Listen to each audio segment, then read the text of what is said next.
Vous êtes les bienvenus à la dévotion matinale du Salon d'honneur de l'Institut biblique de Cotonou. Que le Tout-Puissant vous bénisse au nom de Jésus-Christ de Nazareth. Je vous invite ce matin à méditer avec moi un texte de Actes des Apôtres, au chapitre 2, verset 4. Et ils furent tous remplis du Saint-Esprit et se mirent à parler en d'autres langues selon que l'Esprit leur donnait de s'exprimer. Et là, vous l'aurez déjà compris, nous allons parler du Saint-Esprit. Alors, la personnalité du Saint-Esprit pose problème dans beaucoup de milieux. Et ce matin, par la grâce de Dieu, nous serons éclairés et certaines confusions seront dissipées. Nous allons d'abord voir ce que le Saint-Esprit n'est pas.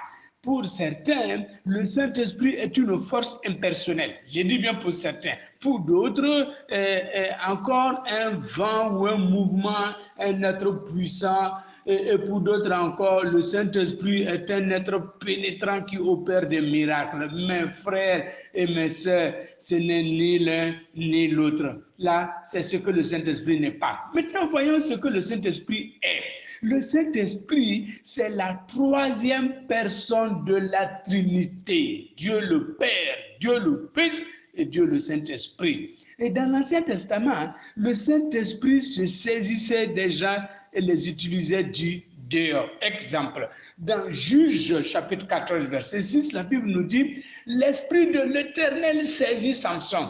Parce qu'à l'époque, le Saint-Esprit n'était pas à l'intérieur. Il les utilisait de l'extérieur. 1 Samuel 16, verset 13. L'Esprit de l'Éternel saisit David. Dans le Nouveau Testament, et ce depuis la Pentecôte, le Saint-Esprit a fait du croyant sa demeure, c'est-à-dire son domicile. Dans 1 Corinthiens 6, verset 19, voici ce que nous dit l'apôtre Paul. Ne le savez-vous pas que votre corps est le temple du Saint-Esprit, est le temple du Saint-Esprit qui est en vous, et vous avez reçu de Dieu ce que vous ne vous appartenez point à vous-même. Le Saint-Esprit habite dans le croyant.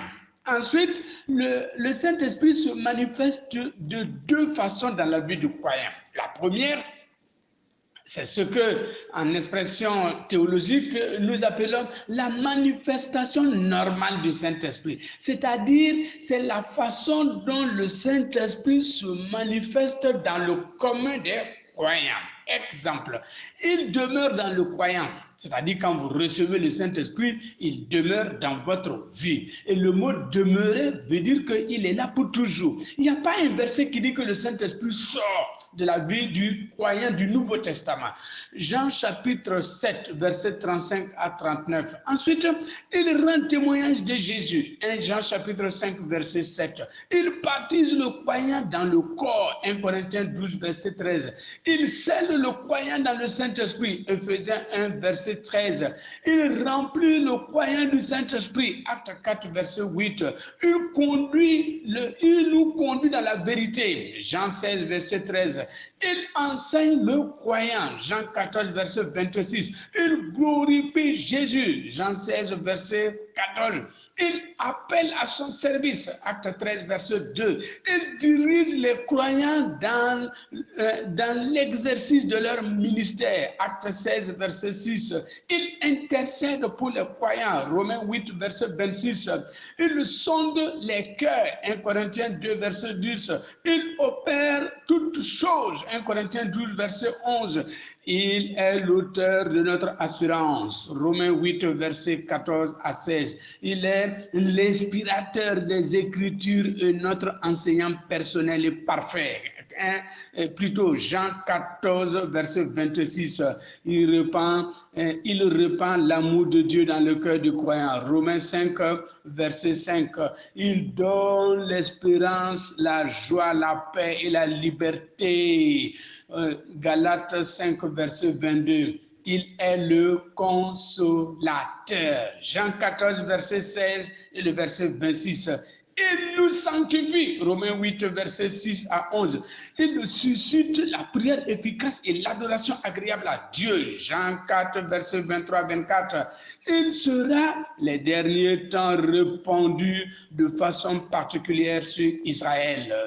Zacharie 12, verset 10.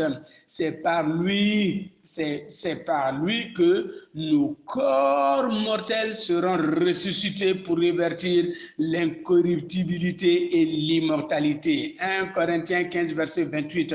Il convainc de péché. Romains 16, verset 6. Il retient le mystère de l'iniquité. 2 Thessaloniciens 2, 7. Il régénère. Jean chapitre 3, verset 3 au verset 5. Là, nous venons de voir, la liste n'est pas exhaustive, mais nous venons de voir la manifestation normale dans la vie du croyant. Maintenant, voyons la deuxième manifestation.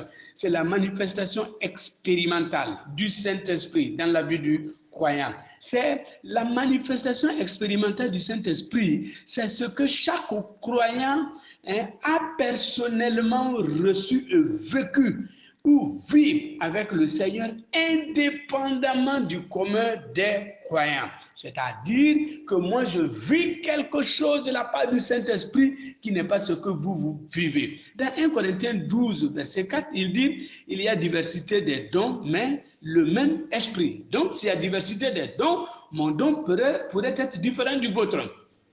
1 Corinthiens 12, verset 5 dit qu'il y a diversité des ministères, mais le même Seigneur. Alors, c'est toujours dans le même sens. 1 Corinthiens 12, verset 6, diversité d'opérations, mais le même Dieu qui opère en tout. Verset 10 dit, et un autre le don d'opérer des miracles, un autre le don d'opérer des prophéties, un autre le discernement des esprits, et un autre les diversités des langues, un autre interprétation des langues. Voilà qui est différent l'un de l'autre. Ce matin, mon frère et ma soeur, que le Seigneur des cieux te bénisse et que le Saint-Esprit se manifeste puissamment dans ta vie au nom de Jésus. Et Pasteur Ali te souhaite une bonne journée. Amen.